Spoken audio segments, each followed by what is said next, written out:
तीर्थक्षेत्र विकास आघाडीचा डॉक्टर प्रणितीताई तुम आगे बढ़ो, हम तुम्हारे। प्रभाग क्रमांक 10 मध्ये साधनाताई धोत्रे यांना अपक्ष उमेदवार प्रीती बंदपट्टे यांचा जाहीर पाठिंबा, भालके गटात पक्ष प्रवेश। पंढरपूर शहराच्या प्रभाग क्रमांक 10 मध्ये राजकीय घडामोडींना वेग आलाय। अपक्ष उमेदवार प्रीतीकुमार बंदपट्टे यांनी विकासाच्या मुद्द्यावरून नगरसेवक सुधीर धोत्रे यांच्या पत्नी व उमेदवार साधनाताई सुधीर धोत्रे यांना जाहीर पाठिंबा दिला। या निर्णयामुळे प्रभागातील राजकारणाला वेगळे वळण मिळाले असून विरोधकांना मोठा धक्का बसल्याची चर्चा राजकीय वर्तुळात सुरू आहे। यावेळी पंढरपूर मंगळवेढा मतदारसंघातील युवक नेते भगीरथदादा भालके तसेच नगराध्यक्षपदाच्या उमेदवार डॉक्टर प्रणिता भालके यांच्या उपस्थितीत प्रीती बंदपट्टे यांनी अधिकृतरित्या पक्षप्रवेश केला। यावेळी कार्यकर्त्यांनी डॉक्टर प्रणिताताई भालके तुम आगे बढ़ो, हम तुम्हारे साथ है अशा घोषणा देत उत्साह व्यक्त केला। या प्रभागात सध्या विरोधी पक्ष नेते सुधीर धोत्रे यांच्या सक्रियतेमुळे राजकीय समीकरण बदलताना दिसत आहे।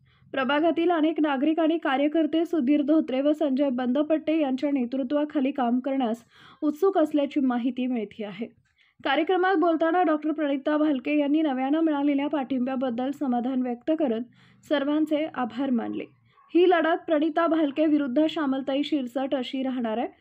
प्रभागातील नागरिकांनी विकासाभिमुख नेतृत्वावर विश्वास दाखवलाय असं त्यांनी स्पष्ट केलंय। तसेच परिचारकांनी अनावश्यक हस्तक्षेप करू नये असंही त्यांनी यावेळी सांगितलंय।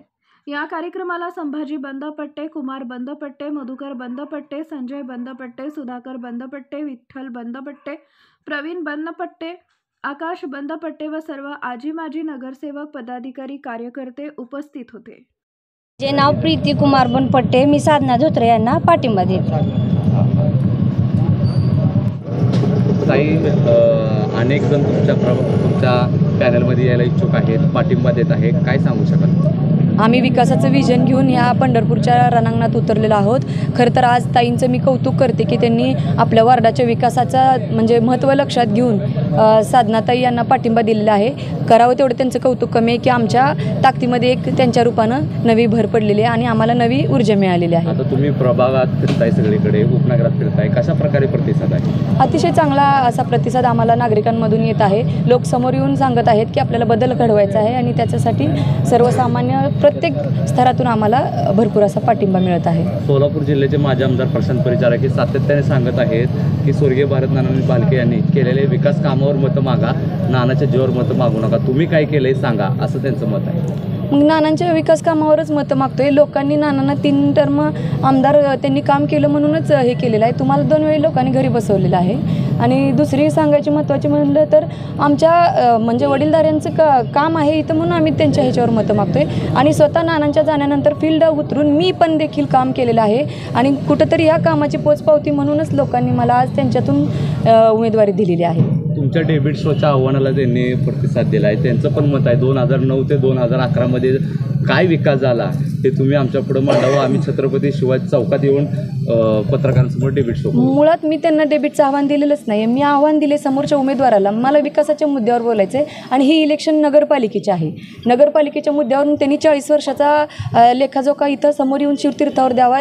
तुम्हाला एवढी जर हाऊस असेल तर मी 2.5 वर्षाचं देते आणि 11 वर्षाचं काम काय आहे ती संबंध तालुक्याला आमच्या कवटुळीच्या टोकापासून मंगळवेढ्याच्या शेवटच्या लोणारवाडीच्या टोकापर्यंत सगळ्यांना माहीत आहे भारतनानांनी काय काम केलेलं आहे। आणि मी आव्हान देते डिबेटचं समोरच्या उमेदवाराला, अरे त्या ताईला बोलू द्या ना, त्यांचं काहीतरी विजन आहे ते मलाही ऐकू द्या।